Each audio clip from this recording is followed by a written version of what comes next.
அல்லேலூயா. அடுத்த வாரத்திலிருந்து படிக்கிறீங்களா? பைபிள் இல்லாதவங்க பைபிள் எடுத்து வந்துடணும். அடுத்த வாரத்துக்கு ஜான் வாசிப்பாரு, நீங்க பின்னாடி சொல்லணும். ஏன்னா பைபிள் இல்லாதனால என்ன செய்ய மாட்டோம், வாசிக்க மாட்டோம். அப்ப பைபிள் படிக்க சொல்லும் போது நீங்க என்ன செய்வீங்க, எதிர்த்து வாசிப்பதற்கு அது உதவியாக இருக்கும். அல்லேலூயா. அதனால அடுத்த வாரத்திலிருந்து ஜான் என்ன செய்வாங்க, வாசிப்பாங்க. அவங்க சொல்ல நீங்க சொல்லணும். கர்த்தர் அப்படின்னா நீங்க கர்த்தர் சொல்லணும். அவர் உங்களை அப்படின்னா நீங்க அவர் உங்களை நீங்கள் சொல்லணும். சரியா? சரி. அடுத்த வாரத்தில் 3 மாதத்துக்கு ஒரு முறை உட்கார்ந்து வேதத்தை எப்படி படிக்கணும்ன்றது பார்க்க போறோம். எத்தனை மாதம் ஒரு முறை? 3 மாதத்துக்கு ஒரு முறை, ஒரு சண்டே. அது என்னைக்குன்னா முதல் வாரம். என்னைக்கு?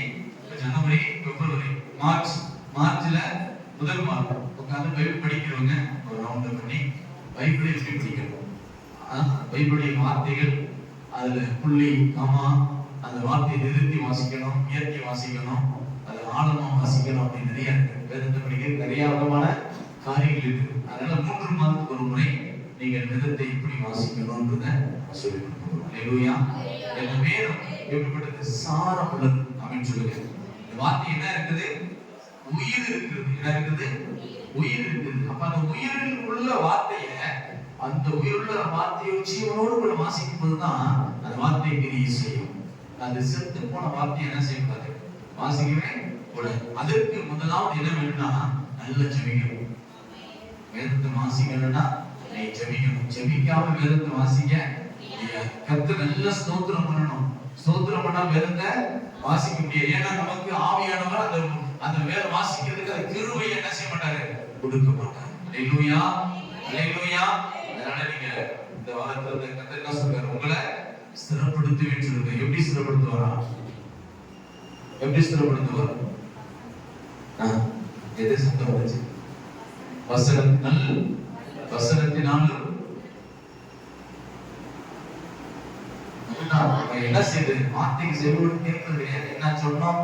என்ன சொன்னாரு, ஏதோ வந்து உட்கார்ந்து எதத்தை தேய்ச்சோம், கிளம்பி போயிட்டோம். அப்படிதானே? என்ன சொன்னாரு, உங்க இதயத்தை எப்படி ஸ்திரப்படுத்துவார்? நல் வசனத்தினாலும் நற்கிரியினாலும்.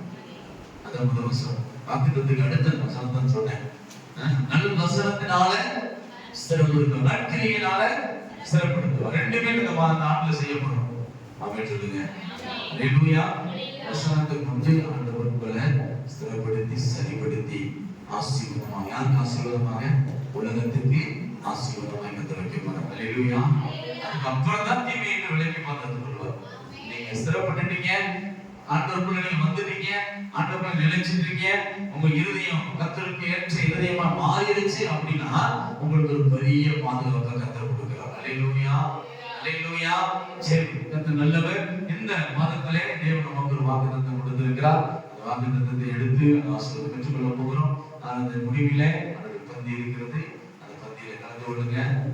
ஒருவேளை பொருத்தனை காணிக்க ஒருவேளை கொண்டு வந்தீங்கன்னா கொடுத்துருங்க. சரி, அடுத்த வாரம் கவர் இருக்கும்னு நினைச்சேன், அது தீர்ந்து போய்விட்டு. சரி, கர்த்தர் நல்லவர். அல்லேலூயா. சரி, இந்த மாதத்தை தேவன் கொடுத்த அந்த வார்த்தையை எடுத்து நாம் அதே ஆசீர்வாதத்தை பெற்றுக்கொள்ளும். எடுத்து வாசிப்போம். எபிரேயர் 2வது அதிகாரம். எபிரேயர் 2வது அதிகாரம் 13வது வசனத்தை எடுத்து ஒருவர் நீங்க சத்தமாக நீங்க வாசிக்க கேட்கலாம்.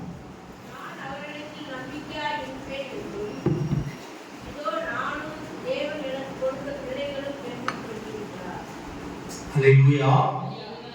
நான் அவரிடத்தில் நம்பிக்கையாக இருப்பேன் என்றும், இதோ நானும் தேவன் எனக்கு கொடுத்த பிள்ளைகளும் என்றும் சொல்லி இருக்கிறார். அல்லேலூயா. சொல்றாரு, நான் யாரிடத்தில் நம்பிக்கையா இருப்பேன்? அவரிடத்தில். அல்லேலூயா. அந்த மேல உள்ள வார்த்தை தான் வாக்குத்தத்தம். நான் அவரிடத்தில் நம்பிக்கையாக இருப்பேன். இந்த வாக்குத்தத்தம் எப்படிப்பட்டது? விசுவாச அறிக்கை. அல்லேலூயா. விசுவாசத்துல நாம் அறிக்கை பண்ணக்கூடிய ஒரு வாக்குத்தத்தம். அல்லேலூயா. அப்ப என்ன அறிக்கை பண்றாரு? நான் அப்படின்னா யாரை குறிக்கிறது? அவர் சொல்ற கோகுலாகிய நான் தேவனிடத்துல நம்பிக்கையா இருப்பேன். இப்ப நம்ம சொல்ல போகிறோம், நம்ம பேரை சொல்லி, ஜான் ஜெயராமனாகிய நான் கர்த்தர் மேல நம்பிக்கையா இருப்பேன். அல்லேலூயா, அல்லேலூயா. ஏன்னு சொன்னா அந்த நம்பிக்கை தான் நம்ம என்ன செய்கிறது, ஸ்திரப்படுத்துகிறதா இருக்கிறது. அல்லேலூயா. கர்த்தர் மேல உள்ள நம்பிக்கை தான் நம்மளை என்ன செய்கிறதா, ஆசீர்வதிக்கிறதா இருக்கிறது.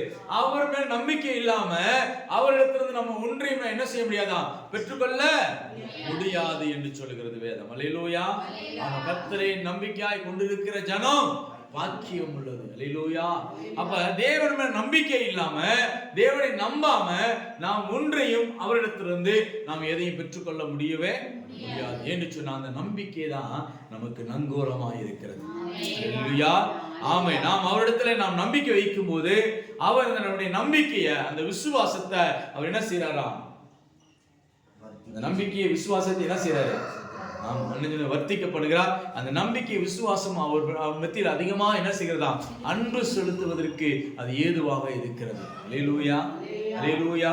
பெற்றெடுத்த பிள்ளைகள் தகப்பனை என்ன செய்யணும், நம்பணும். நம்ம யார் நம்பணும், தகப்பனை நம்பணும். தகப்பனை நம்பத்தான் அதிகமாய் தகப்பன் மேல் உள்ள அன்பு என்ன செய்கிறது, பெருகி கொண்டே இருக்கிறது. அல்லேலூயா. இங்க வாசிக்கிற 2ஆம் அதிகாரத்துல வாசித்தோம்னா 9ஆம் வசனத்திலிருந்து வாசிப்போம். 2ஆம் அதிகாரம் 9ஆம் வசனம். என்றாலும் தேவனுடைய கிருபையினால் ஒவ்வொருவருக்காகவும் மரணத்தை ருசிவாய்க்கும்படி தேவ தூதரிலும் சற்று சிறியவராக்கப்பட்டிருந்த இயேசு மரணத்தை உத்தரித்தது நிமித்தம் மகிமையினாலும் கனத்தினாலும் முடிசூட்டப்பட்டதை காண்கிறோம். அல்லேலூயா. பவுல் எழுதுகிறாரு, என்ன எழுதுகிறார் பாருங்க. என்றாலும் தேவனுடைய கிருபையினால் ஒருவருக்காகவும் மரணத்தை ருசி பார்க்கும்படி தேவதூதரில் சற்று சிறியவராக்கப்பட்டிருந்த இயேசு மரணத்தை என்ன செய்தாராம், உத்தரித்தது நிமித்தம் மகிமையினாலும் கனத்தினாலும் முடிசூட்டப்பட்டதை காண்கிறோம் என்றார். அல்லேலூயா. இன்னைக்கு நீங்களும் நானும் எதனால முடிசூட்டப்பட்டு இருக்கிறோம், இன்னைக்கு நீங்களும் நானும் எதனால நம்ம நிரப்பப்பட்டு இருக்கிறோம், இப்ப நீங்களும் நானும் எதனால ஆசீர்வதிக்கப்பட்டு இருக்கிறோம், இன்றைக்கு நீங்களும் நானும் நம்முடைய பாவங்கள் எப்படி கழுவப்பட்டது, எப்படி நாம் அவருடைய பிள்ளையா மாறணும், எப்படி அவருக்கு பிள்ளையா மகிமையான பிள்ளையா மாறணும், அவருடைய மகிமை நம்ம மேல எப்ப வந்தது என்று சொன்னால் இயேசு கிறிஸ்துவின் மரணத்தினாலே. அல்லேலூயா. அவர் மரித்தார், மரித்து உயிரோடு கூட எழுந்தாரு. அந்த உயிரோடு எழுந்த அந்த மகிமை தான் நம்மளை இன்னைக்கு நிறைந்திருக்கிறது. அல்லேலூயா. அதனால பவுல் சொல்றாரு, நான் அவர் மேல் நம்பிக்கையா இருப்பேன். யார் மேல, மரித்த தெய்வத்தின் மேல் அல்ல, மரித்து மூன்றாவது உயிரோடு கூட எழுப்பி எங்களை மகிமையில கொண்டு வந்து சேர்த்து மகிமையான செய்த தெய்வத்தின் மேல நான் நம்பிக்கையா இருப்பேன். அவர் என்ன செய்வாரா, மகிமையினாலும் என்ன சொல்றாரு, மகிமையினாலும் கனத்தினாலும் சொல்லுங்க. நீங்க மரித்து போன தெய்வத்தை ஆராதிக்கல, மரணத்தை ஜெயித்த தெய்வம். அல்லேலூயா. பாதாளத்தை வென்ற தெய்வம். அல்லேலூயா. மரணத்தை கட்டி வைக்க முடியல, பாதாளத்தை கட்டி வைக்க, கல்லறை கட்டி வைக்க முடியல. அவர் சொல்றாரு, மரணத்தை ஜெயித்து பாதாளத்தை வென்ற என்று சொல்றார். அல்லேலூயா. அப்படிப்பட்ட தெய்வத்தின் மேலதான் நம்முடைய நம்பிக்கை இருக்கணும். அல்லேலூயா. செத்து போய் உயிரோடு எழுப்பின தெய்வம், உயிரோடு எழுப்பாத கல்லோ மண்ணோ மரமோ அப்படிப்பட்ட தெய்வம் அல்ல, ஜீவன் உள்ள தெய்வம். அதுதான் பவுல் சொல்றாரு பாருங்க, தேவனுடைய கிருபையினாலே ஒவ்வொருவருக்காகவும் மரணத்தை ருசி பார்க்கும்படி, மரணத்தை என்ன செஞ்சாங்க, ருசித்தான். அல்லேலூயா. மரணம் வருது உடனே நமக்கு ஒரு பயம் வந்துருது. அல்லேலூயா. ஆனா இயேசு மரணத்தை என்ன செஞ்சாங்க, ருசி பார்த்தார். அல்லேலூயா. ஏன் ருசி பார்த்தாரா, அந்த மரணத்தை, அந்த மரணம் எப்படிதான் இருக்கும் என்பதை அவர் பார்க்கும்படியாக தான் உலகத்தில் இருக்கிறார். அல்லேலூயா. அல்லேலூயா. யாருக்காச்சும் ஆசை இருக்கிறதா, மரணம் எப்படி இருக்க பார்த்துருக்கேன் ஒரு தடவை நான் செத்து கழிச்சிருந்தேன், செத்து கழிச்சு யாரும் சொல்ல முடியுமா? யாருக்காச்சும் சாகணும்னு ஆசை இருக்கா கேட்டா யாரும் சொல்லுவாங்க, ஆமா நான் சாகணும் தெரியும் ஆசை இருக்கு. யாருக்கா ருசிக்கணும்னு ஆசை இருக்கா கேட்ட சொல்லுவாங்களா? இல்ல. என்ன செய்யணும்னா எவ்வளவு வாழணும், நம்ம ஜெபிக்கும் போது எப்படி ஜெபிக்கிறோம், அப்படியே என்ன செய்யணும், ஒரு ஆயுசு நான் என்ன செய்யணும், வாழணும். என்ன பண்ண போறேன் வந்து நாம பக்தன் பாடுகிறார். வாழ்ந்தாலும் மரிச்சாலும் உமக்காகத்தானே, உம்மை தானே வாழ்ந்தாலும் மரிச்சாலும். அப்ப வாழணும் நம்ம நினைக்கிறோம். எப்படி வாழணும்? நல்லா வாழணும். யாருக்காக வாழணும்? இயேசுக்காக. உனக்காக வாழ நினைச்சா நீ வாழ முடியாது. உன் சுய விருப்பத்தை நீ நிறைவேற்ற நினைச்சா வாழவே முடியாது. ஆனா இயேசுக்காக நீ வாழ நினைச்சா இந்த பூமியில ஆயுசு நாட்கள் என்ன செய்யணும்? பெருகி கொண்டே இருக்கும். அல்லேலூயா. அப்ப அவர் மரணத்தை ருசி பார்க்க முடியாது. ஒரு முறை மரணத்தை ருசி பார்க்க முடியாதுன்னா அவர் என்ன செய்யலாம்? வேதம் சொல்கிறது, மரணத்தை ருசி பார்க்க தேவதூதனை சற்று சீராக பட்டியிருந்த இயேசு மரணத்தை உத்தரித்தது நிமித்தம் மகிமையினாலும் கனத்தினாலும் முடிசூட்டப்பட்டதை காண்கிறோம். அடுத்த வசனம் சொல்கிறது, ஏனென்றால் தமக்காகவும் தம்மாலே சகலத்தையும் உண்டாக்கினவர் அநேக பிள்ளைகளை மகிமையில கொண்டு வந்து சேர்க்கையில் அவருடைய ரட்சிப்பின் அதிபதியை உபத்திரவங்களினாலும் பூர்ணப்படுத்துகிறது அவருக்கு ஏற்றதாக இருக்கிறது. அல்லேலூயா, அல்லேலூயா. சொல்றாரு, ஏன் இந்த மரணத்தை ருசி பார்க்க நினைச்சாரு? ஏன் இந்த மரணத்தை ருசி பார்த்து அந்த மரணத்தை ஜெயித்தாருன்னு சொன்னா, அநேக பிள்ளைகளை எங்க கொண்டு போறாரா? மகிமையில கொண்டு வர போற. கரங்களை தட்டி கர்த்தரை மகிமைப்படுத்துவோம். அல்லேலூயா, அல்லேலூயா. இன்றைக்கு அவர் மூலமாக அவருடைய இரத்தத்தினாலே கழுவப்பட்டவர்கள் எத்தனை பேர்கள்? அத்தனை பேர்கள் தேவனுடைய புத்திரர்கள். அல்லேலூயா. அப்ப நீங்களா யாரு? நாமளா யாரு? அவருடைய புத்திர பிள்ளைகள். அவருடைய பிள்ளைகளா இருக்கிறோம். அவருடைய பிள்ளைகளா இருந்துட்டு அவர் மேல நம்பிக்கை இல்லாத ஒரு வாழ்க்கை வாழ்ந்தீங்கன்னா அந்த வாழ்க்கை வீணான வாழ்க்கை. அவர் பிள்ளையா மாறிட்டு அவருடைய ரத்தத்தினால கழுவப்பட்டு பரிசுத்தமாக்கப்பட்டு அப்பா பிதாவே என்று சொல்லி அவரை பாடி துதித்து விட்டுட்டு அவர் மேல நம்பிக்கை இல்லாத ஒரு வாழ்க்கை, ஒரு விசுவாசம் இல்லாத ஒரு வாழ்க்கை நீங்க வாழ்ந்தீங்க அப்படின்னா அது செத்ததுக்கு சமம். உயிரோடு இருந்து நம்ம என்ன செய்யணும்? மரித்தவர்களாய் காணப்படுகிறோம். வேதம் சொல்கிறது, விசுவாசம் இல்லாமல் தேவனுக்கு பிரியமா? முதல் என்ன செய்யணும்? நம்மை அழைத்தவருக்கு, நம்மளை பரிசுத்தமாக்கப்பட்டவருக்கு, நமக்கு சகலவற்றையும் செய்து கபாசியர்கள் செய்து முடித்தவருக்கு நாம் உண்மையுள்ளவராக இருக்கணும். அல்லேலூயா. அப்படி உண்மையுள்ளவராக நீங்க இருந்தீங்கன்னா அந்த உண்மை என்ன செய்யுமா? நம்மளை உயர்த்திக்கிட்டே இருக்கும். அல்லேலூயா. அப்ப அவருக்கு உண்மை இல்லாம நீ என்னதான் பாடினாலும், என்னதான் ஆடினாலும், என்னதான் தேவனுடைய ஆலயத்துக்கு வந்தாலும் அது உண்மை இல்லாம, அது உண்மை உள்ளவருக்கு நீ ஒரு நயா பைசாவோ வாங்க முடியாது. அல்லேலூயா. அவர்கிட்ட ஒரு ஆசீர்வாதத்தை நீ பெற்றுக்கொள்ள முடியாது. அப்ப அவருடைய மேல நம்பிக்கை நமக்கு எப்படி இருக்கணும்னா அசைக்க முடியாத நம்பிக்கை. அல்லேலூயா. அதுதான் கப்பலுக்கு அந்த சுக்கான குறித்து போல சொல்றாரு. அந்த ஒரு சிறிய சுக்கானால அவ்வளவு பெரிய கப்பல் என்ன செய்கிறது? திசை திருப்பப்படுகிறது. அல்லேலூயா. அது சரியான போக வேண்டிய வழியில என்ன செய்கிறது? சரியாய் நடத்தி அந்த நம்பிக்கை எதுல இருக்குது பாருங்க. அவ்வளவு பெரிய கப்பலுக்கு நம்ம நம்பிக்கை சின்ன சுக்கான. அல்லேலூயா. ஆமா, கடல்ல போய் பாருங்க. உடனே ஒரு கல்வி வெளியே போடுறோம். அல்லேலூயா. ஆச்சரியமா தான் இருக்குது. அவ்வளவு பெரிய கப்பலுக்கு எத்தனை சுக்காதான் உயிர் அப்படின்னு சொல்லுங்க. எவ்வளவு பெரிய உடம்புக்கு எவ்வளவு உயிர்? எதுதான் உயிர்? எத்தனை இதையும் தான் உயிர். அல்லேலூயா. அது ரெண்டு போச்சு.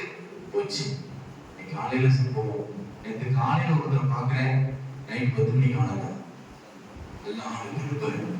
அவர் இருதயம் எவ்வளவுதான்? ஆணுக்கு இருந்து என்ன பண்ண? இருதயம் என்ன செய்யணும்?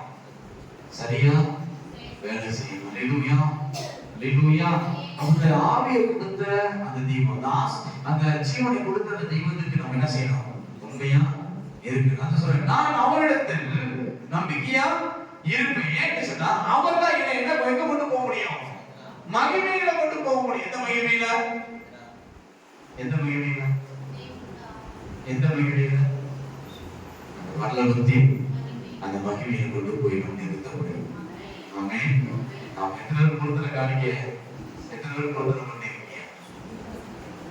போன வருஷத்தை காட்டிலும் இந்த வருஷம் என்ன செய்வேன், அதிகமா கொடுப்பேன்னு சொல்லி அந்த நம்பிக்கை இருந்துச்சுன்னா கர்த்தர் நிச்சயம் உங்களுக்கு ஆண்டுல என்ன செய்வேன், அதிகமாய் சொல்லுங்க, அதிகமாய் ஆசீர்வதிப்பார். அல்லேலூயா, அல்லேலூயா. அதுதான் நம்பிக்கை. போன வருடத்தை காட்டின இந்த வருடம் அதிகம், போன வருடத்தை காட்டின இந்த வருடத்தை நான் என்ன செய்வேன், ஆசீர்வாதமா இருப்பேன், அதிகமான ஆசீர்வாதத்தோடு கூட அப்படின்னு சொல்லுங்க. ஏன்னா நான் நம்புகிறவர் யாரு? அவர் எப்படிப்பட்டவர்? இல்லாதவர்களை இருக்கிறத போல அழைத்து என்னை ஆசீர்வதிக்கிறவர். ஆமென் சொல்லுங்க. அல்லேலூயா. இல்லாதவர்களை இருக்கிறத போல அழைத்து என்னை ஆசீர்வதிக்கிறார். அதனால சொல்றாரு, நான் அவர் மேல் நம்பிக்கையா இருப்பேன். அவர்தான் என்னுடைய வாழ்க்கையை மகிமையா மாற்ற முடியும், என் வாழ்க்கையை வெளிச்சமா மாற்ற முடியும், என் வாழ்க்கையை ஆசீர்வாதமா மாற்ற முடியும். நான் அநேகருக்கு ஆசீர்வாதமா வைப்பதற்கு அவர் தேவனாலதான் முடியும். யாரால் முடியும்? உழைப்பல்ல, என் ஞானம் அல்ல, என் சம்பாத்தியம் அல்ல. தேவன் மேலுக்கு நம்பிக்கை நம்மளை மேலோக்கி கொண்டு போகும். தேவன் மேலுக்கு நம்பிக்கை நம்மளை மகிமையை கொண்டு போகும். தேவன் மேலுக்கு நம்பிக்கை நம்மளை வெட்கப்படுத்தாது. அந்த நம்பிக்கை நமக்கு நங்கூரமா இருந்து கடத்திலும் மகிமையிலும் நம்மளை சிறந்திருக்க செய்யும். அல்லேலூயா. அதான் சொல்ல, நான் அவரிடத்தில் நம்பிக்கையாக இருப்பேன். அடுத்த வசனம் சொல்லுகிறது 14 வசனம், எப்படி நான் பரிசுத்தம் செய்கிறவரும் பரிசுத்தம் செய்யப்படுகிறவருமாகிய யாவரும் ஒருவராலே உண்டாயிருக்கிறார்கள் நிமித்தம் அவர்களை சகோதரர் என்று சொல்லி அவர்கள் வெட்கப்படாமல் உடைய நாமத்தை என் சகோதரருக்கு அறிவித்து சபை நடுவில் உம்மை துதித்து பாடுவேன் என்றும் நான் அவரிடத்தில் நம்பிக்கையாக இருப்பேன் என்றும் இதோ நானும் தேவன் என கொடுத்த பிள்ளைகளோ என்றும் சொல்லி இருக்கிறார்கள். அல்லேலூயா. பரிசுத்தம் செய்கிறவரும் பரிசுத்தம் செய்யப்படுகிறவரும் யாரு சொல்லுங்க, யாரு? பரிசுத்தம் செய்கிறவர் யாரு? பரிசுத்தம் செய்யப்படுகிறவர் யாரு? அவர் தான் ஒருவர், அவர் தான் இயேசு. அல்லேலூயா. அப்ப நம்முடைய இருதயத்தை என்ன செய்யறா? பரிசுத்த எத்தனை நம்பிக்கை இருக்குது? போன வருடத்துல என் இருதயம் எப்படி இருந்தது தெரியாது, என் இருதயத்தின் நினைவுகள் எப்படி இருந்தது எனக்கு தெரியாது, என் இருதயத்தின் எண்ணம் நோக்கம் எப்படி தெரியாது. ஆனா ஆண்டு வாக்கு பண்ணினா நம்ம இருதயத்தை என்ன செய்வேன், ஸ்திரப்படுத்துவேன். அப்ப அந்த இருதயத்தை பரிசுத்தப்படுத்துகிறவரும் பரிசுத்தம் செய்யப்படுகிறவரும் ஆகிய இயேசு மேல உங்க நம்பிக்கை இருந்துச்சுன்னா உங்க இருதயம் ஸ்திரப்படும். அந்த இருதயம் ஸ்திரப்பட்டா நீங்க யாருடைய பிள்ளைய மாறிடுங்க, இயேசுக்கு பிரியமான பிள்ளையா மாறிடுங்க. அப்ப இருதயம் தான் முக்கியமானது. சரீரத்துல என்னது எது முக்கியம்? எல்லா இருதயம் என்ன இருக்கும்? ஒன்றும் ஒப்பாக வேலை செய்யவே. ஆமா, அவருக்கு பாத்தீங்கன்னா காலையில ஜம்முன்னு உட்கார்ந்துருப்பாரு. அவர் ஸ்கூல்ல போகும்போது போய் ரெகுலர் போகும்போது உட்கார்ந்துருப்போம். நைட்டு போய் படுத்துருக்காரு, கால் பண்ணிட்டு அவ்வளவுதான் முடிச்சு. அப்ப எதுக்காக நம்ம மாறணும்? எதுக்காக நம்ம மாறணும்? எதுக்காக மாறணும்? நல்லா சம்பாதிக்கணும், நல்லா சாப்பிடணும், நல்லா தூங்கணும், எந்திரிச்சு மறுநாள் வேலைக்கு ஓடணும். அதுக்காக நம்ம என்ன செய்ய மாறணும்? அதெல்லாம் உதவுவார். அதெல்லாம் அவர் உண்டாக்கப்பட்ட அத்தனை உயிரினங்களுக்கு யார் செய்வார்? உழைப்பதற்கு நேரத்தை கொடுக்கிறார். எத்தனை நாள் கொடுக்கிறாரு? உழைப்பதற்கு எத்தனை நாள் கொடுக்கிறாரு? கர்த்தருக்கு எத்தனை நாள் கொடுத்திருக்காரு? அந்த ஒரு நாள் நமக்கு என்ன ரெஸ்ட் கிடையாது. அல்லேலூயா. ஆராதனை முடிஞ்சிட்டு போயிட்டு வெளியே ஆள் வந்தா அந்த காலம் துணிய காலம் தான் வரும் வெளியே அப்படின்னு சொல்லுங்க. ஞாயிற்றுக்கிழமை யாரும் புரியுது கத்திருக்கு. அந்த நாளுக்கு என்ன செய்யணும்? ஆடு மாடு தோட்டங்கள் எல்லாம் நினைச்சிட்டான். எல்லாம் எங்க வந்துடணும்? எங்க வந்துடும். அல்லேலூயா. அதனால முதல் ஆராதனை எப்படி மாத்தலாம் இருக்கேன்?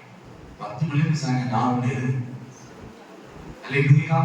சுத்திக்கிட்டே இருப்போம், பாடிக்கிட்டே இருப்போம் அப்படின்னு சொல்லுங்க. அல்லேலூயா. அன்னைக்காச்சும் ஓய்வு நாள் இருக்கான்னு பார்ப்போம். அல்லேலூயா. அப்ப பரிசுத்தம் பண்ணப்படுகிறவரும் பரிசுத்தம் செய்யப்படுகிறவருமாகிய இயேசு கிறிஸ்து மேல நீங்க உங்க நம்பிக்கை வச்சீங்கன்னா உங்க வாழ்க்கை பெருக்கும் மகிமையா சொல்லுங்க. இயேசு மேல நம்பிக்கை வச்சீங்கன்னா வாழ்க்கை மகிமையா இருக்கும், மகிமையா இருக்கும். அல்லேலூயா, அல்லேலூயா. அதுதான் 2ஆம் அதிகாரம் 10ஆம் வசனத்துல சொல்றாரு பாருங்க. ஏனென்றால் நமக்காகவும் தம்மாலே சகலத்தையும் உண்டாக்கினவர். யாருக்கு? யாருக்கு உண்டாக்கினார் சகலத்தையும்? அவருக்கு உண்டாக்கினாரா? யார் உண்டாக்கி வச்சாரு? வானத்தின் பூமி யாருக்கு உண்டாக்கி வச்சாரு? பூமியோட சகல ஆசீர்வாதத்தை யாருக்கு உண்டாக்கி வச்சாரு? அந்த வேதம் சொல்லுது, வானத்துக்கு கீழே பூமிக்கு மேல இருக்கிற அத்தனை ஆசீர்வாதம் யாருக்கு? நமக்கு. ஆமென் சொல்லுங்க. அவருக்காக ஒன்னையும் சேர்த்து வைக்கல. ஆமென் சொல்லுங்க. அவருக்காக ஒன்னையும் சேர்த்து வைக்கல. அவருக்காக எதையும் அவர் கொண்டுட்டு போகல. அவர் இருக்கும்போது அவருக்காக எதையும் சம்பாதிச்சு வைக்கல. அதனாலதான் இன்னைக்கு யாரும் இயேசு கிறிஸ்துவை உண்மையா பின்பற்றுவது இல்லை. ஏன் அப்படின்னா அவர் எதையும் சேர்த்து வைக்கல, எதையும் சம்பாதிக்கல. எல்லாம் யாருக்கு செஞ்சாரு? இருக்கிற யாருக்கு கொடுத்தாரு? அதனாலதான் இன்னைக்கு யாரும் என்ன செய்யறது இல்லை, இயேசுவின் அடிச்சுவடுகளை என்ன செய்யறது இல்ல, பின்பற்றி வருவது இல்லை. இயேசுவின் அடிச்சுவடுகளை பின்பற்றி வந்தா எல்லாமும் நஷ்டம் குப்பையுமா எதையும் சொல்லி பவுல் சொன்னார். அல்லேலூயா. அப்ப இயேசுவின் அடிச்சுவடுகளை நம்ம பின்பற்றுவோம்னு சொன்னா நம்ம என்ன செய்யணும்? நமக்காக எதையும், நமக்காக வேங்கல, நமக்காக நகை எடுத்து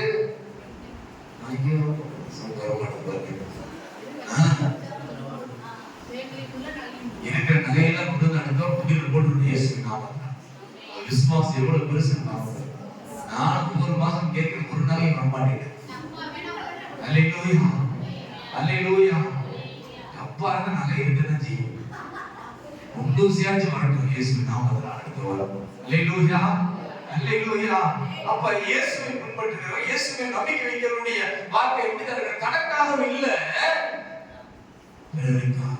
அதான் என்ன சொல்றது? தனக்கானவைகளே இல்லை, பிறருக்கானவைகளை என்ன செய்யணும்? நோக்குவாயாக. அல்லேலூயா. வேதம் சொல்றது, நான் சொல்லல.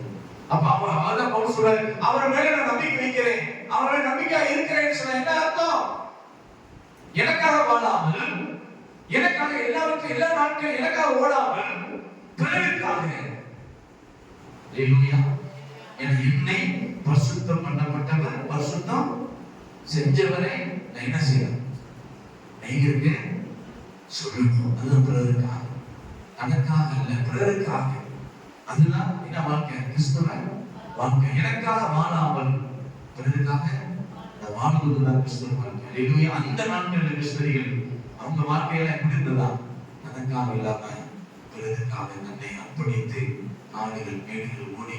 இன்னைக்கு கொடைக்கானல் போறோம், ஊட்டி போறோம்னா அந்த நாட்களில் கிருஷ்ணன் நடந்தே சென்று எத்தனை கிருஷ்ணர்கள் காடுகள்ல காட்டுவாசிகள் மூலமாக அன்பினால் ஈடு மறித்திருக்கிறார்கள். எத்தனை கிருஷ்ணர்கள் அந்த அன்பை ஈடு உயிர் தப்பி பிழைத்து அவர்கள் மத்தியில அந்த ஊழியத்தை செய்தார். அந்த சனங்களை கிறிஸ்துவர்கள் கொண்டு வந்திருக்கிறார்கள் என்பது சொன்னால் அவர்களுக்காக அவர் ஓடவில்லை. அவர்கள் அன்பை ஈதாலும் அவர்களை கொண்டாலும் நான் யாருக்கு அனுப்பேன்? கிறிஸ்துவக்காக நிற்பேன் என்று சொல்லி தன்னை முழுவதுமாய் அர்ப்பணித்து போய் ஊழியத்தை செய்தவர்கள் இன்றைக்கு அநேக மிஷனரிகள் கத்தரை எழுந்திருக்கிறார்கள். அல்லேலூயா. அப்ப கிறிஸ்துவ வாழ்க்கை என்பது என்ன? தனக்காக அல்ல, தன்னை சார்ந்து வாழ்க்கிற வாழ்க்கை அல்ல, பிறருக்காக. அல்லேலூயா. அதுதான் கிறிஸ்துவ வாழ்க்கை, அதுதான் அன்பு, அதுதான் தேவன் மேல் நம் நம்பிக்கையா இருக்கிறது. அல்லேலூயா. ஆமா, நம்ம என்ன செய்ய மாட்டோம்? பிறருக்காக கையை நீட்ட கூட மாட்டேங்கிறோம். நம்ம எப்படி பிறருக்காக வாழ போகிறோம்?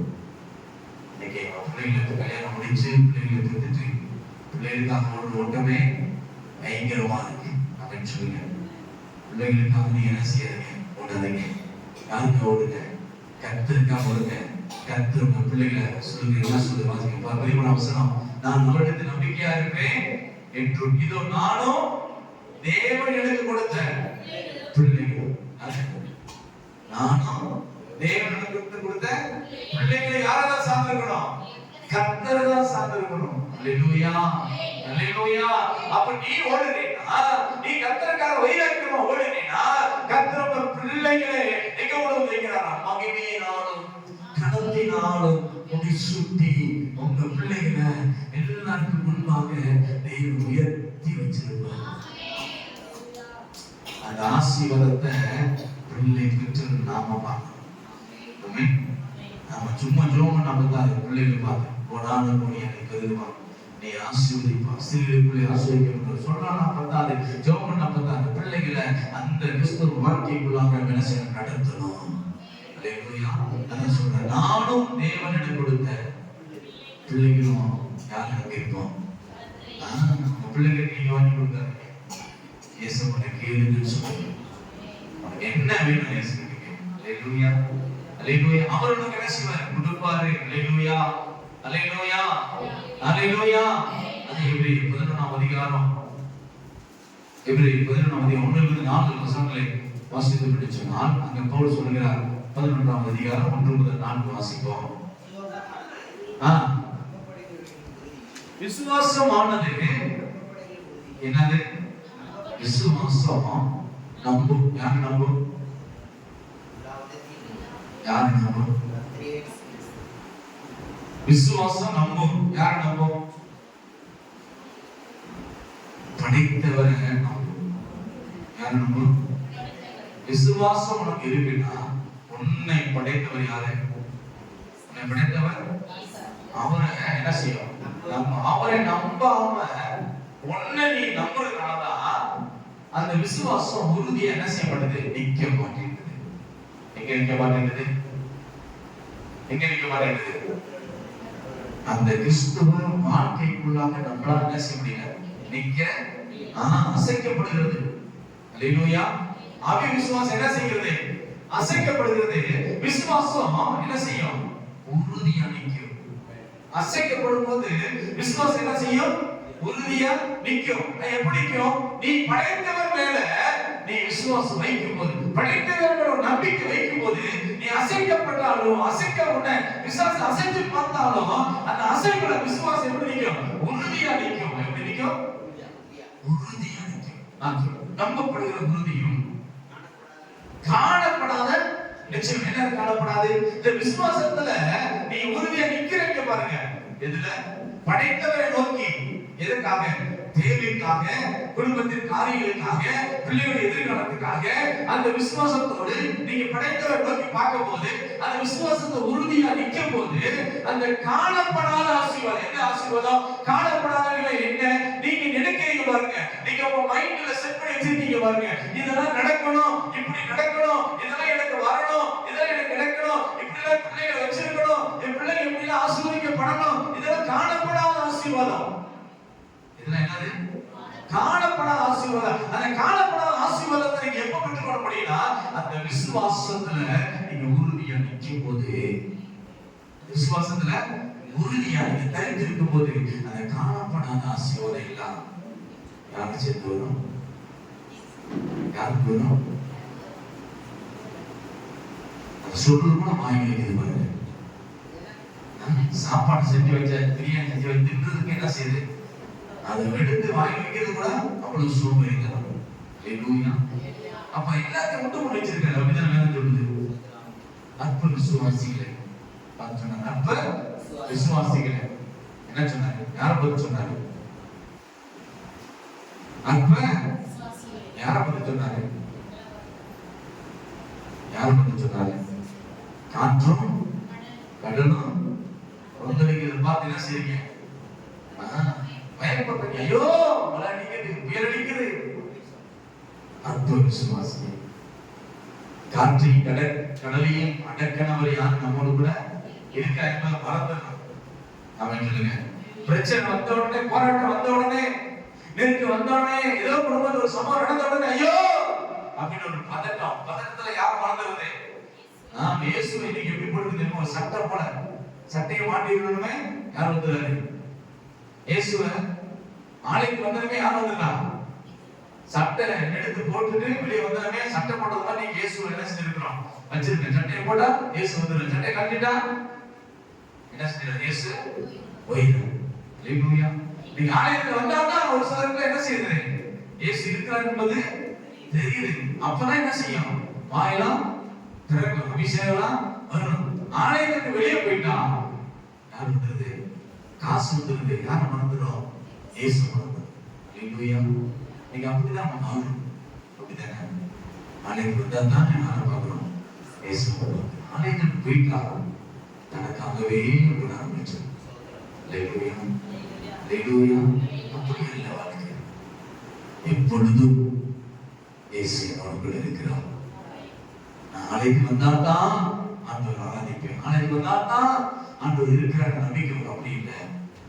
நம்பிக்கையை இயேசு கிறிஸ்து வைத்துப்பார். சொல்றேன், விசுவாசம் நம்பப்படுகிறவர்கள் உறுதி, காணப்படாதவர்களே நிச்சயமா இருக்கு. அதனாலே முன்னோர்கள் என்ன பண்றாங்க? அந்த விசுவாசம் எங்க கொண்டு வரும்னா நற்சாட்சி உள்ள வாழ்க்கையை கொண்டு வரும். என்ன நற்சாட்சி உள்ள வாழ்க்கை? உனக்கு என்ன தேவையோ நீ தேவ சமூகத்துல உட்கார்ந்து ஜெபித்து தேவனிடத்துல வாங்கி வரும்போது, நீங்க அந்த தேவனுடைய ஆசீர்வாதத்தை நீங்க பெற்றுக்கொண்டு வரும்போது, அநேக ஜனங்களுடைய பார்த்து சொல்லுவாங்க, இவர் யாருடைய பிள்ளை? தேவனுடைய பிள்ளை. சகலமும் அவங்களுக்கு கொடுக்கப்பட்டிருக்கிறது. இவர்கள் தேவனால் ஆசீர்வதிக்கப்பட்டவர்கள். தேவனுடைய எல்லாவற்றையும் அருளுகிறார் என்று சொல்லுவார்கள்.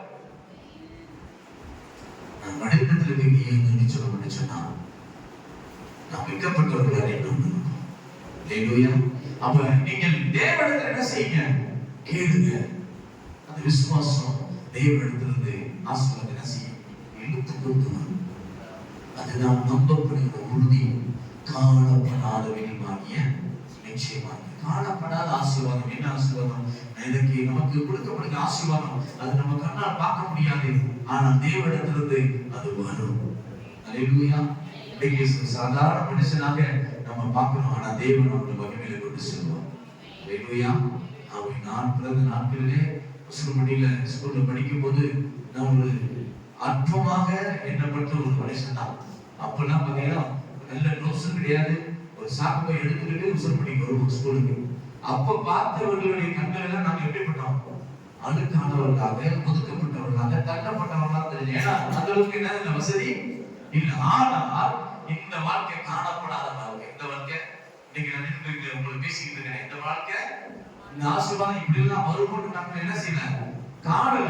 ஆனால் இயேசுவை நம்பினோம். இந்த வாழ்க்கை, இந்த ஆசீர்வாதத்தை நான் கண்டிருக்கிறேன். அனுபவம் சொல்லிட்டு வந்தேன். அன்று இந்த குடும்பம் என்ன அற்பமா பார்த்தாங்க. இன்றைக்கு அவனுக்கு முன்னாடி எங்க கர்த்தர் மகிமையாவே வச்சிருக்கிறார். அதுதான் சாட்சி, அதுதான் நற்சாட்சி. அப்ப அந்த காரண விசுவாசம் நம்ம என்ன கொண்டு வைக்கும்? இன்னைக்கு நான் என்று சொல்ல முடியும், அன்றைக்கு நான் இயேசுவை பார்த்தேன், இயேசுவை நம்பிக்கை வைத்திருந்தேன், அவர் எனக்காக எல்லாரும் செய்தார் என்று சொல்லி அவரை நான் சார்ந்து வாழ்ந்தேன். இன்றைக்கு நான் நற்சாட்சி சொல்ல முடியும், என்னுடைய வாழ்க்கையை தேவன் உயர்த்தினார் என்று சொல்ல முடியும். அப்படி எத்தனை சொல்ல முடியுங்க? அற்புதமா பார்த்த கர்த்தர் முன்னாடி என் தேவன் தானையே மகிமையா உயர்த்தி வச்சிருக்கிறார் சொல்ல முடியும். அதுதான் நற்சாட்சியோட வாழ்க்கை. அல்லேலூயா. அதான் சொல்றது பாருங்க. அதனாலே முன்னோர்கள் நற்சாட்சி பெற்றார்கள். மூன்றாம் வசனம், விசுவாசத்தினாலே நாம் உலகங்களை தேவனுடைய வார்த்தையினாலே உண்டாக்கப்பட்டதென்றும் இவ்விதமாய் காணப்படுகிறவைகள் தோன்றப்படுகிறவைகளால் உண்டாக்கவில்லை என்றும் அறிந்திருக்கிறோம்.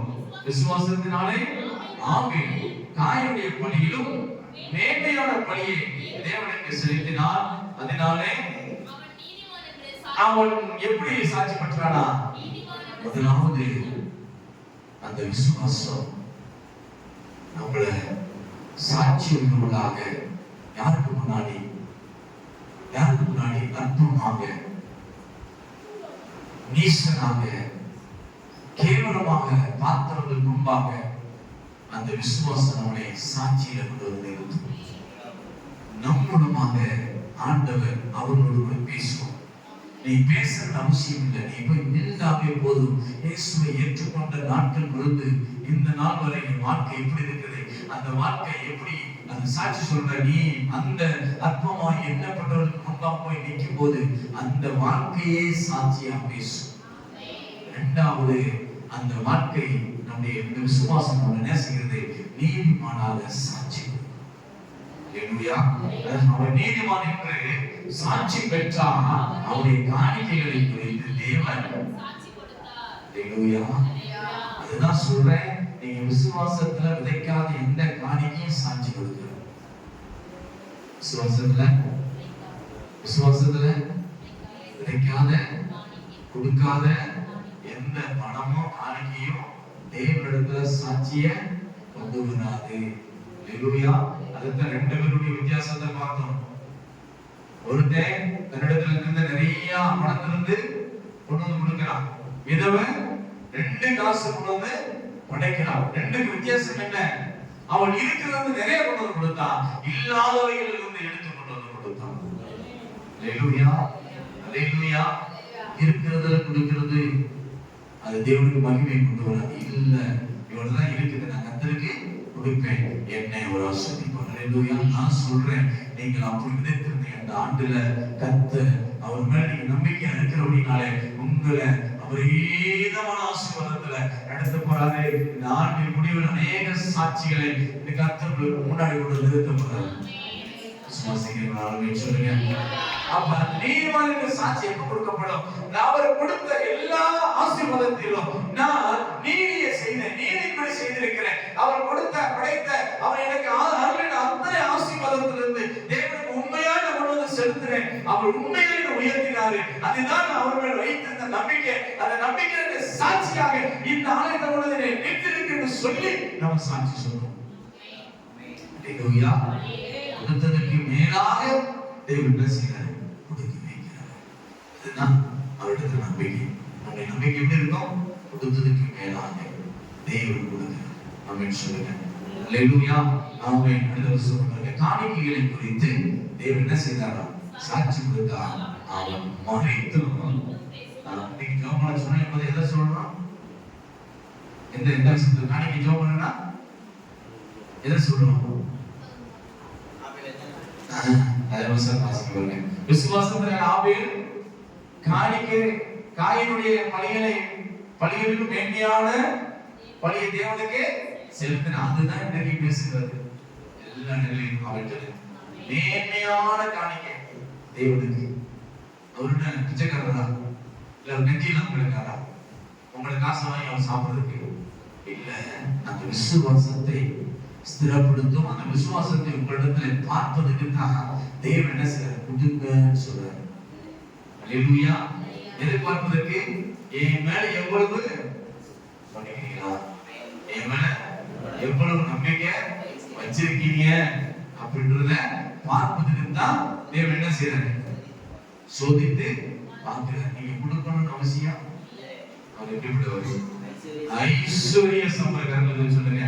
அவர் ஐஸ்வர்ய சம்பரம் இல்லாதவர்களை உண்டு பண்ணி கொடுக்கிற ஆண்டவர் நம்முடைய ஆண்டவர். ஆனா உன்னிடத்துல வாங்கி அவர் கொடுக்கிற அவசியம் இல்லை. உன் விசுவாசத்துக்கு அளவு நீ எப்படி அளந்து கொடுக்கிற, எப்படி அளந்து கொடுக்கிற, எப்படி விசுவாசத்துல கொடுக்கிற, அதுபடி தேவன் நமக்கு அளக்கிறார். அதான் ஆபிரகாம் கொடுத்து ஒரு சாட்சி சொல்றாரு. 16ஆம் வசனத்துல வாசிப்போம். 12 வாசிங்க. இந்த அதிகாரம் 11ஆம் அதிகாரம் 12-13. இவர்கள் எல்லாரும் வாக்குத்தத்தம் பண்ணப்பட்டவைகளை அடையாமல் தூரத்திலே அவைகளை கண்டு நம்பி அணைத்துக் கொண்டு பூமியின் மேல் தங்களை அந்நியரும் பரதேசிகளும் என்று அறிக்கையிட்டு விசுவாசத்தோடு மறித்தாரு. அதெல்லாம் விசுவாசப்பட்டு வீட்டுல வாசிப்பாங்க. இவங்க எல்லாம் எதுல வாழ்ந்தாங்க? விசுவாசத்தை வாழ்ந்தாங்க, விசுவாசத்தை அறிக்கப்பட்டாங்க, விசுவாசத்தை கொண்டு கொடுத்தாங்க, விசுவாசத்தை அவங்க வாழ்க்கையில எல்லாருமே பெற்று கொண்டாங்க. அதுதான் வேதம் சொல்லுது, விசுவாசம் எல்லாம் தேவனுக்கு பிரியமா இருப்பது கூடாத காரியம். அப்ப விசுவாசம் தான் தேவனுடைய வாழ்க்கை. விசுவாசத்துக்கு கிறிஸ்துவ வாழ்க்கைக்கு அடித்தளமா இருக்கிறது. எப்படி அந்த கப்பலுக்கு அந்த சுக்கான் அடித்தளமா இருக்கிறதோ, அந்த சுக்கானை அந்த கப்பலை நடத்துவதற்கு அந்த சுக்கான் அடித்தளமா இருக்கிறதோ, நம்பிக்கை இருக்கு. அதுதான் விசுவாசம் என்பது கிறிஸ்துவ வாழ்க்கைக்கு அது நங்கூரமா இருக்கிறது. அந்த நங்கூரம் நம்ம விசுவாசத்தை, அந்த கிறிஸ்துவ வாழ்க்கை எதுல கட்டணும்? அந்த விசுவாசம் நங்கூரத்துல கட்டணும். அதான் வாக்குத்தத்தத்தை எல்லாம் பெற்றுக்கொண்டாங்க. வாக்குத்தத்தத்தை பெற்றுக்கொண்டது மாத்திரமல்ல, வாக்குத்தத்தத்தை அத்தனையும் விசுவாசத்துல என்ன செஞ்சாங்க? எல்லாம் விசுவாசத்தை கொண்டாங்க. சொல்லுங்க. வாக்குத்தத்தம் பண்ணப்பட்டவைகளை அடையாமல் தூரத்தில் அவைகளை கண்டு நம்பி அனைத்தை கொண்டு பூமியில் தங்களை அந்நிய பிரதேசமா என்று அறிக்கையிட்டு விசுவாசத்தோடு என்ன செஞ்சாங்க? மறைத்தார்கள். இப்படி அறிக்கையிடுகிறவர்கள் சுய தேசத்தை நாடி போகிறோம் என்று தெரியப்படுத்துகிறார்கள். தாங்கள் விட்டு வந்த தேகத்தை நினைத்தார்களானால் அதற்கு திருப்பி போவதற்கு அவர்களுக்கு சமயம் கிடைத்திருக்குமோ? அதையல்ல, அதிலும் மேன்மையான பரம தேசத்தையே விரும்பினார்கள். ஆகையால் தேவன் அவர்களுடைய தேவன் என்னப்பட வெட்கப்படுகிறதில்லை, அவர்களுக்கு ஒரு நகரத்தை ஆயத்தமானார். எதை அதிகமா வேண்டி எண்ணினார்களா? எதை எண்ணினாங்க? அவங்க வாழ்ந்த தேசம் அல்ல, அவங்க பார்த்த ஆசீர்வாதம் அல்ல, தேவன் கொடுக்கப்பட்டிருக்கிற ஆசீர்வாதத்தை அவங்க மேன்மையா எண்ணல. எதை மேன்மையா எண்ணி நடந்து போனாங்களாம்? எதை மேன்மையா எண்ணி அவர்கள் தேவனுடைய வழியில் நடந்து போனாங்களா? எதை மேன்மையா எண்ணி விசுவாசித்தார்களா? எந்த தேசத்தை? பரமதேசம். இருக்குது பரமதேசம். இதெல்லாம் எங்களுக்கு வேணாம், இதெல்லாம் அழிஞ்சு போயிடும். இதெல்லாம் நான் போகிற பாதை, என்னுடைய நோக்கம், என் சிந்தை, என்னுடைய எண்ணம், என்னுடைய விருப்பம் எது? பரமதேசம். எந்த தேசம்? பரமதேசத்தை அடையணும். அதுதான் என் விசுவாசம். ஆமென் சொல்லுங்க. அல்லேலூயா. அவங்க சொல்றாங்க, பவுல் எழுதுறாரு, இதெல்லாம் நம்ம பார்த்துட்டு நின்றோம்டா, இதெல்லாம் திரும்பி பார்த்தோம்டா. அதான் சொன்ன, திரும்பி பார்த்தா எப்படி இருக்கா? புதுனா ஐயோ, நான் வாழ்ந்த தேசம் ஊர் இதை விட்டுட்டு போறேனே. இல்லை, நம்முடைய நோக்கம் எது? பரமதேசம். பரலோகத்தை நோக்கி ஓடுகிற நோக்கம், அதுதான் நமக்கு நோக்கமா இருக்கணும். அல்லேலூயா. அந்த பரலோகத்தை நோக்கி ஓடுகிற ஓட்டமா இருந்ததுன்னா, பரலோகத்தை நோக்கி ஓடுகிற அந்த விசுவாசம் நமக்கு இருந்ததுன்னா, எதனால நம்ம என்ன மாட்டோம்? பின்னானவைகளை மறந்து முன்னானவைகளை என்ன செய்வோம்? நாடி போவோம். அல்லேலூயா. அப்ப பின்னானவைகள் என்ன செய்கிறது? எல்லாத்தையும் நம்ம பின்னானவைகள் நம்மள இழுக்கிறது. எதுக்கு இழுக்கிறது? நரகத்துக்கு கொண்டு போகக்கூடிய முன்னானவைகள் எதுக்கு இழுத்து கொண்டு போகிறது? பரமதேசத்தை. அல்லேலூயா.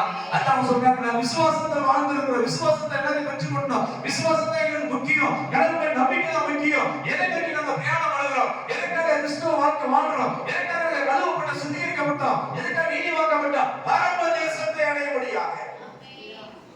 அதுக்குத்தான் இவ்வளவு பாடுபடுறோம், அதுக்குத்தான் இவ்வளவு வைராக்கியமா இருக்காங்க. மரணத்தை நாம் பெற்றுக்கொள்ளணும், அதுதான் எனக்கு பெரிய வாஞ்சை. அதுக்குதான் அது நோக்கி ஓடிக்கொண்டிருக்கு. சொல்றாங்க பாருங்க, அதிக மேன்மையான பரமதேசத்தையே விரும்பினார்கள். ஆகையால் தேவன் அவருடைய தேவன் என்னப்பட்டு வெட்கப்படுவதில்லை, அவர்களுக்கு ஒரு நகரத்தை ஆயத்தம் பண்ணினாரே. மேலும் விசுவாசத்தினாலே ஆபிரகாம் தான் சோதிக்கப்பட்ட போது ஈசாக்கை பலியாக ஒப்பு கொடுத்தார். ஈசாக்கிடத்தில் ஒரு சந்ததி விளங்கும் என்று அவனோடு சொல்லப்பட்டிருந்ததை, இப்படிப்பட்ட வாக்குத்தத்தங்களை பெற்றவர் மரித்தோடு எழுப்ப தேவன் வல்லவராய் இருக்கிறார் என்று எண்ணி தனக்கு ஒரே பேரானவனையே பலியாக ஒப்பு கொடுத்தார்.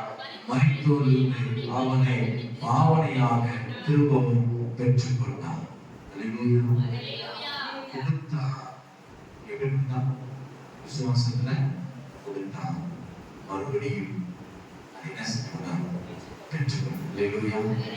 அவங்கள பார்த்து கேட்கிறேன், நீங்க விசுவாசத்துல விதைக்கிறீங்கன்னா நான் சொல்றேன், அதை பெற்றுக்கொள்ளுங்க. அந்த நம்பிக்கை தான் பவுல் சொல்றார். விசுவாசத்துல விதைக்கிறோம், அதே விசுவாசம் தான் நாம் பெற்றுக்கொள்கிறோம். விசுவாசத்துல எதை நீ விதைக்கிறாயோ அதே விசுவாசம் தான் விதைப்பதை அறுவடை செய்யும். எந்த விசுவாசங்களை கொடுத்தீரோ அதே விசுவாசம் தான் உனக்கு கொடுக்கும். எந்த அளவின்படி நீ அளந்தீரோ அதே அளவுதான் உனக்கு அளக்கப்படும். அல்லேலூயா. அப்ப கொடுக்கப்பட்ட ஒரே ஒரு குமாரனை தேவன் கேட்கிறாரு. கேட்ட அந்த ஒரு குமாரனை அவர் கொடுத்தாரு. கொடுத்த குமாரனை மறுபடியும் பெற்றுக்கொண்டார். அல்லேலூயா. அல்லேலூயா. என்ன சொல்றார்? வாக்குத்தத்தங்களை பெற்றவன் மரித்தோடு எழுப்ப தேவன் வல்லவராய் இருக்கிறார் எண்ணி தனக்கு ஒரே பேரான குமாரனையே பலியாக ஒப்பு கொடுத்தார். அல்லேலூயா. அல்லேலூயா. ஆமா, தேவனாகிய தேவனோ அப்படின்னு என்ன செஞ்சாரு? ஒரே பேரான குமாரனை தன்னை தனக்காக, உங்களுக்காக, எனக்காக இந்த உலகத்துக்கு அனுப்பி, தன் ஒரே பேரான குமாரனை உலகத்துக்கு அனுப்பி அவர் இந்த உலகத்தில் வாழவும், அவர் மரிக்கவும், அடிக்கப்படவும், மரிக்கவும், மரித்து மூன்றாவது உயிரோடு கூட எழுப்பவும் அந்த ஒரே பேரான குமாரனை இந்த உலகத்துக்கு அனுப்பினாரே. அதே விசுவாசம் தான் ஆபிரகாமுக்கு இருந்தது. அந்த விசுவாசம் தான் தனக்கு கொடுக்கப்பட்ட ஒரு குமாரன் குமாரனை, விசுவாசத்தோடு வாக்குத்தத்தம் பண்ணப்பட்ட அந்த ஒரு குமாரனை தேவன் கேட்டார்னு சொல்லி கொடுத்தார். அந்த ஒரு குமாரனை அவர் மறுபடியும் பெற்றுக் கொண்டார். இயேசு கிறிஸ்து உலகத்துக்கு வந்தார், வாழ்ந்தாரு, மரிச்சாரு, மரிச்சு உயிரோடு இருந்து எங்க போனாரு? பிதாவின் தேவனிடத்தில் போயிட்டார். ஹல்லேலூயா. ரெண்டுக்கு வித்தியாசம் என்ன? ஒரு வித்தியாசம் இல்ல, ரெண்டுக்குமே ஒன்னே ஒண்ணுல விசுவாசம். அதனால இன்றைக்கு ஆண்டவர் இன்றைக்கு ஆவியில் மறைத்தும் அவருடைய பலி இன்றைக்கு பேசப்படுகிறது. அதனால விசுவாசத்தினாலே வாக்குத்தத்தம் பண்ணப்பட்ட அத்தனை ஆசீர்வாதத்தை பெற்றுக்கொண்டவருடைய சாட்சிகள் இன்றைக்கு வேதத்தில் எழுதப்பட்டிருக்கிறது. இன்னைக்கு உங்களை குறித்து என்னை குறித்து ஒரு சாட்சி சொல்ல முடியுமா? உன்னை குறித்து என்னை குறித்து ஒரு சாட்சி சொல்ல முடியாது. விசுவாசத்துல விதைத்தேன், விசுவாசத்தை தேவனுக்கு கொடுத்தேன், விசுவாசத்தில் இதெல்லாம் தேவனுக்கு அள்ளி கொடுத்தேன், அதனால இன்னைக்கு நான் ஆசீர்வாதமா இருக்கிறேன், அதனால எல்லாத்தையும் பெற்றுக்கொண்டேன், அதனால இன்னைக்கு நான் செழிப்பாக இருக்கிறேன்னு சொல்லி அதுதான் சாட்சி. அதை இன்னைக்கு யார் நாம சொல்ல முடியுமா? விசுவாசத்துல எல்லாவற்றையும் தேவனுக்காக எல்லாம் விட்டு விட்டு வந்தேன்னு சொல்ல முடியுமா? முடியாது. ஏன்னா உலகம் இழக்கிறது, குடும்பம் இழக்கிறது, பிள்ளைகளுடைய காரியங்கள் இழக்கிறது. அதனாலதான் நீங்க எதை சிக்கிக்கிட்டு இருக்கிறோம்? உலகத்துக்குள்ள சிக்கிக்கணும். ஆனா இயேசு அதை அறிந்தவர் உலகத்துல சிக்காம எல்லா அம்மாளுக்கும் பிசாசு போய் காட்டுறா, இந்த உலகத்துல பாரு, இதெல்லாம் யாருக்கிட்ட இருக்குது? ஏன்கிட்ட இருக்கு. அதனாலதான் இன்னைக்கு உலகத்தா கொண்டு போய் எங்க போய் கொண்டு போய் கொட்டுறான். திருப்பதி போறான், காசி போறான், கர்நாடகா போறான், துருவன் போறான், அங்க போறான். ஏன் போய் கொட்டுறான்? அது இல்லை, யாருக்கு இருக்குது? ஆமா. அதனால பணம் இருந்தா தான் நீ பெரியாளு, நகை இருந்தா தான் பெரியாளு, பெரிய பெரிய வீடு இருந்தா தான் பெரியாளு, நீங்க அப்பதான் ஆசிரியக்கப்பட்டவங்க. அப்படி அல்ல, நீங்க பரலோகத்துக்கு போவதுதான் பெரியாளு. இதெல்லாம் ரெண்டு பேருங்க ஒண்ணும் வராது. அண்ணாங்க கூட என்ன செய்யாது, வராது. இந்த ஆத்மா எங்க போகணும்? அந்த பரம தேசத்தை நாம் அடைய வேண்டும். அந்த பரம தேசம் நமக்காக காத்திருக்கிறது. அவர் சொல்றாரு, நமக்கு ஒரு நகரத்தை என்ன செஞ்சிருக்காரு? உண்டு பண்ணி வைத்திருக்கிறார். அல்லேலூயா. நமக்கு ஒரு வீட்டை உண்டு பண்ணி வைத்திருக்கிறார். அல்லேலூயா. அதனாலதான் அவர் சொல்றாரு, நான் அவர் மேல் நம்பிக்கையா இருப்பேன், எனக்கு ஒரு நகரத்தை அவர் ஆயத்தம் வச்சிருக்கிறார். அல்லேலூயா, அல்லேலூயா. அப்ப விசுவாசத்துல நம்ம என்ன செய்யணும்? விசுவாசத்துல நம்பிக்கையில உறுதியா நிக்கணும். அல்லேலூயா. அப்படி நிற்கும் போது அவர் உங்களையும் உங்கள் பிள்ளைகளையும் மகிமையினாலும் கனத்தினாலும் சிறந்திருக்க செய்வார். இரண்டாவது, விசுவாசத்துல என்ன செய்யணும்? பலியிடணும். பலியிடும் போது நீங்க விசுவாசத்தோடு பலியிட்டீங்கன்னா அவர் மறுபடியும் உங்களுக்கு திருப்பி கொடுக்கிறாங்க. அதுதான் ஆண்டவரை பற்றி பார்த்தோம். விசுவாசத்துல நீங்க நற்சாட்சி பண்ணணும். அப்ப அந்த விசுவாசத்துல நிற்கும் போது அந்த நற்சாட்சி உங்களை நீதிமானாய் மாற்றுகிறது. நாம் யார் எழுந்து நாம் ஜெபிக்க போகிறோம். ஹல்லேலூயா. Thank you Jesus. Hallelujah. நன்றி ஆண்டவரே. ஹல்லேலூயா. நான் அவரிடத்தில் நம்பிக்கையாக இருப்பேன். நான் அவரிடத்தில் நம்பிக்கையாக இருப்பேன். மரணத்தை ருசி பார்த்தார், மரணத்தை ஜெயித்தார், பாதாளத்தை வென்றார், மகிமையினால் கனத்தினால் என்னை முடிசூட்டினார். அவர் மரித்து பேசுகிற தெய்வம். அவர் உயிரோடு கூட இருக்கிறார். என்றும் என்றும் என்றும் மாறாத கடவுள். அவர் உயிரோடு கூட இருக்கிறார். சொல்லுங்க ஹல்லேலூயா. அந்த உயிரோடுள்ள தெய்வத்தை மேல சொல்லுங்க நம்பிக்கையா இருக்கிறேன். நான் அவரிடத்தில் நம்பிக்கை, மனுஷனிடத்தில் அல்ல, பெற்றெடுத்த தாய் தகப்பனிடத்தில் அல்ல. என்னை உயர்த்துகிறவர், என்னை கனப்பட போகிறவர், மறைக்கப்பட்டிருக்கிற ஆசீர்வாதத்தை, எனக்கு மறைக்கப்பட்டிருக்கிற ஆசீர்வாதத்தை எனக்கு கொடுக்க போகிறவர், அதை நான் இப்ப பார்க்க முடியாது. ஆனா நான் விசுவாசிக்கிறேன், எனக்கு மறைவான ஆசீர்வாதத்தை எனக்கு கொண்டு வந்து கொடுக்கிறவர். அவர் மேல நம்பிக்கை வச்சிருப்பேன். என் படிப்புல அல்ல, என் ஞானத்தில் அல்ல, என் உழைப்புல அல்ல, என் வருமானத்தில் அல்ல, யார் மேல? எங்க அப்பா அம்மா மேல அல்ல, கர்த்தர் மேல நான் அவரிடத்தில் நம்பிக்கையாக இருப்பேன். அவர் உங்கள் பிள்ளைகளை உங்களையும் மகிமையினாலும் கனத்தினாலும் சிறந்திருக்கும்படி செய்வது. கண்ணில் மூடி ஜெபிப்போம். மனுஷிக்கிற பிதாவே, நம்பின ஜனங்கள் வெட்கப்பட்டு போவதில்லை. நம்பிக்கை நங்கூரமாய் நீங்க இருக்கீங்க ஆண்டவரே. ஆண்டவரே, நாங்க மனுஷன் மேல் அல்ல, எங்க வருமானத்தின் மேல் அல்ல, எங்க உழைப்பில் அல்ல, நான் அவரிடத்தில் கர்த்தரிடத்தில் நம்பிக்கையா இருப்பேன். கர்த்தர் என்னை உயர்த்தி வச்சிருப்பார். சொல்லுங்க, என்னை உயர்த்தி வச்சிருப்பார், என்னை மேன்மைப்படுத்தி காட்டுவார். தலையை உயர்த்துவார். என் தலை உயர்த்தப்படும். என் தலை உயர்த்தப்படும். என் தலை உயர்த்தப்படும். என் தலை அபிஷேகம் பண்ணப்படும். நான் எல்லா ஜனங்களிடத்தில் வேட்டையாய் நிற்பேன். அவர் சொல்றார், வேதம் சொல்லுகிறது, அவர் தேவ தூதரிலும் சற்று சிறியவராக்கி கடத்தினாலும் மகிழ்வினாலும் சிறந்திருக்க பண்ணினாலும் என்னை கர்த்தர் உயர்த்துவார். சொல்லு, என்னை உயர்த்துவார். என்னை உயர்த்துவார். மேன்மைப்படுத்தி காட்டுவார். ஹல்லேலூயா. ஓ, நன்றி செலுத்துகிற ஆண்டவரே, இந்த வார்த்தைகளை கர்த்தர் அப்படியே ஆசீர்வதிக்கிறார். இதை அப்படியே கொடுத்ததுக்கு நன்றி. இந்த வார்த்தையை விசுவாசிக்கணும். நான் அவரிடத்தில் நம்பிக்கையாக இருப்பேன். அவர் என்னை கனத்தினால் மகிமையினால் சிறந்திருக்க கொடுத்து ஆசீர்வதித்து ஜெபித்து அனுப்புகிறேன். அப்படியே செய். இயேசுவின் நாமத்தினாலே ஜெபிக்கிறோம். நல்ல பிதாவே, ஆமென். ஹல்லேலூயா. ஹல்லேலூயா. ஆமென்.